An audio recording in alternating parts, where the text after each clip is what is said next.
ಸ್ವಾಮೀಜಿಗಳ ಹೇಳಿಕೆ ಮತ್ತು ವಿಪಕ್ಷಗಳ ಟೀಕೆಗೆ ಕಾಂಗ್ರೆಸ್ನ ಬೇರೆ ಬೇರೆ ಸಚಿವರುಗಳು ಏನೇನು ಹೇಳಿದ್ರು ಬನ್ನಿ ನೋಡೋಣ. ಅದು ಹೇಳಿದಲ್ಲ, ಅದು ಹೈಕಮಾಂಡ್ ಅವ್ರು ಚೇಂಜ್ ಮಾಡಬೇಕು, ಯಾರಿಗೆ ಮಾಡಬೇಕು, ಯಾವ ಸಮುದಾಯ ಮಾಡಬೇಕು, ಯಾರು ಅವ್ರ ವಿಚಾರ. ಅದು ವಿದಿನ್ ದಿ ಪಾರ್ಟಿ ಡಿಸಿಷನ್, ಅದು ಅಲ್ಲೇ ಆಗ್ತದೆ ಅಷ್ಟೇ.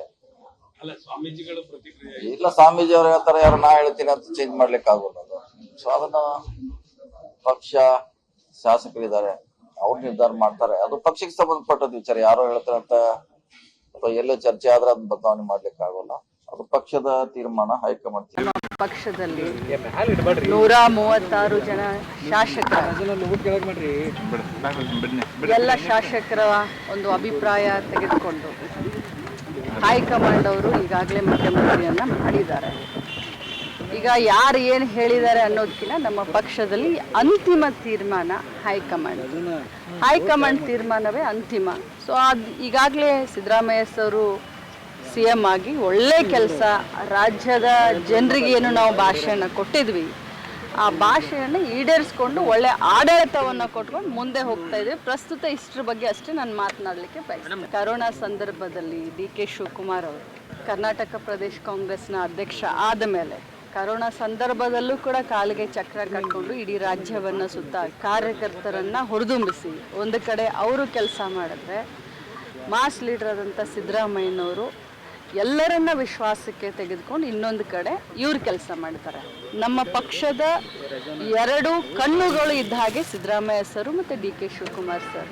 ಅವ್ರಿಗೆ ಆಗಬೇಕು, ಇವ್ರಿಗೆ ಆಗಬೇಕು, ಇದು ಪ್ರಸ್ತುತ ಅಲ್ಲ.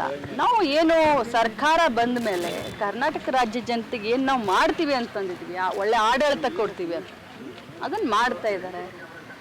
ಏನೇ ತೀರ್ಮಾನ ಇದ್ರು ಯಾವ ಬದಲಾವಣೆ ಪ್ರಶ್ನೆ ಇಲ್ಲ, ಯಾವ ಚರ್ಚೆನೂ ಕೂಡ ಇಲ್ಲ. ಅವರೆಲ್ಲ ಹೇಳ್ಕೋಬಹುದು. ಅವರು ನಾವು ಹೇಳ್ತಾ ನಮ್ಮ ಇದು ಕಾಂಗ್ರೆಸ್ಸಿನ ವಿಚಾರ, ಕಾಂಗ್ರೆಸ್ ಪಕ್ಷದ ವಿಚಾರ.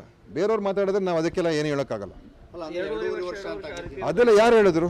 ಸುಮ್ಮನೆ ಸಾರ್ವಜನಿಕವಾಗಿ ಚರ್ಚೆ ಆದರೆ ನಾವೇನು ಮಾಡೋಕ್ಕಾಗ್ತದೆ? ಆ ಥರದ್ದು ಏನೂ ಇಲ್ಲ. ಇದೆಲ್ಲ ಸಾರ್ವಜನಿಕವಾಗಿ ಚರ್ಚೆ ಆಗುವಂಥ ವಿಷಯನೂ ಇಲ್ಲ. ಸಿದ್ದರಾಮಯ್ಯವರು ಒಬ್ಬರು ನಮ್ಮ ಮುಖ್ಯಮಂತ್ರಿ ಇದ್ದಾರೆ, ಒಬ್ಬ ಅತ್ಯಂತ ಒಳ್ಳೆಯ ಆಡಳಿತಗಾರರು. ಅವರು ಇದ್ದಾಗ ಇನ್ನೊಬ್ಬರು ಮುಖ್ಯಮಂತ್ರಿ ಬಗ್ಗೆ ಮಾತಾಡೋದು ಅದು ಎಷ್ಟರ ಮಟ್ಟಿಗೆ ಸರಿ?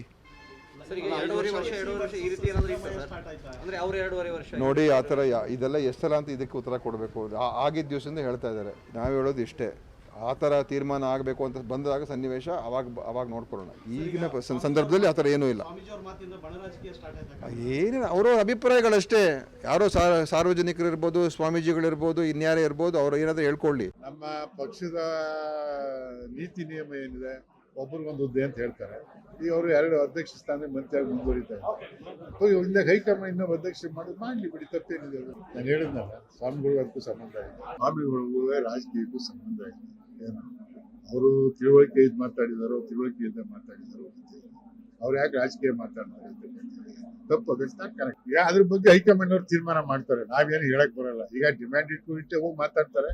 ಬಟ್ ಒಟ್ಟಾಗಿ ಯಾರು ಬೈನವ್ಗೆ ಯಾಕೆ ಹೇಳಿಕೆ ಕೊಡ್ತಾರೆ ನಮಗೂ ಗೊತ್ತಿಲ್ಲ. ಅನಿವಾರ್ಯತೆ ಇದೆಯಾ ಸರ್ ಅದ್ರದ್ದು? ಆಗ ನಾನೇನು ಹೇಳಕ್ ಬರಲ್ಲ. ಅದ್ರ ಹೈಕಮಾಂಡ್ ತೀರ್ಮಾನ. ನಮ್ಮ